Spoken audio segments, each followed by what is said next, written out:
Good evening, my brothers and sisters, my friends. How many people have you heard and just preaching about this Pan-Africanism of United States of Africa? How many states are we in Africa? 52 or 54? All these 54 nations of Africa, probably we're talking about probably around 1,000 different clans. Okay, so you got all these North Africans, all these Carthaginians, like this Morocco, Algeria, Tunisia, Libya, Egypt. They are more emotionally attached with the Arab world, which they are the same, the same clans, and they go all the South Africans, the Nigerians, the Eritreans, the Ethiopians, the Somalians, the Sudanese, all the Ghanaians, the Kenyans, the Ugandans, all of us, become a one family, as if we are brothers and sisters, from a same one mother. Okay, I think this is really completely just because it's just nonsense. Well, the dreamers, the initial Pan-Africanism dreamers, people like Nkrumah and King Haile Selassie, all of them, the initial starters of the idea. Their ideas really lovely inspiration dream, but in practical sense, it's just like this it's like this textbook dream of a 12 years old boy or girl, like primary school, it's really lovely panacea dream, but it's not workable, it's not practical, because number one, we not all of us one homogeneous family members, okay? But we want to be brothers and sisters, as if we are from one mom and from one dad. It's really beautiful, isn't it?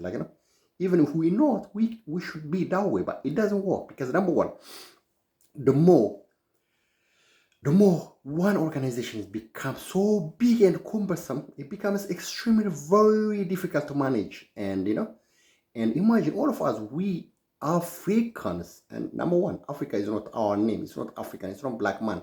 It's a Roman man. Okay, it's Roman Italian name. Okay, and I don't know what that continent used to be called before. Okay, so number two, all this 1 billion population, become one nation, one passport, one currency. It's just impossible. And even if we become successful to become and be united as one head, it's going to be impossible to manage and to carry forward, because simply because we are not one homogeneous people, and our dreams and aspirations and our economical interests, our political needs, and what we want to be culturally, traditionally, we go completely different, so much colorful arrays of needs and aspirations, and it's going to be it's really completely impossible to do. And This is a very nice dream.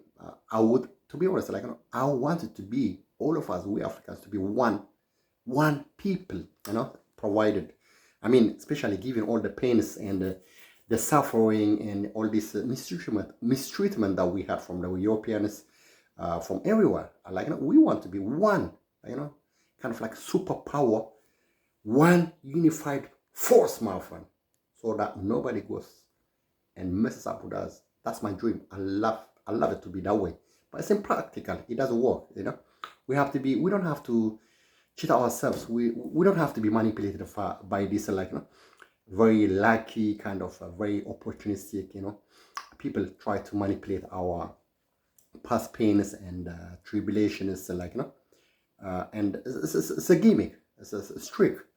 And imagine you got America, one single nation, and they are finding it completely very hard to manage, because the more one organization become bigger, it's impossible to manage it. Okay, you go all the British Empire, it's disintegrating, all the superpower British power is now left in a different way.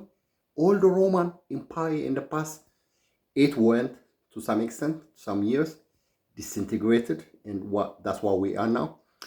And all the Chinese empire, the Mongols, the Mongolians, because there are some time span, there are some time frame that goes to the maximum. Then after it goes to the top of the epoch of this zenith of the power, then it starts clambering and disintegrates. Because number one, it's not only one brain, one human being is going to manage it. Okay, it's going to be, maybe if he's an emperor, then that person is going to get older, and his creativity and his passion and his dreams went down, gets weaker. His son or maybe his daughter becomes another empress or emperor.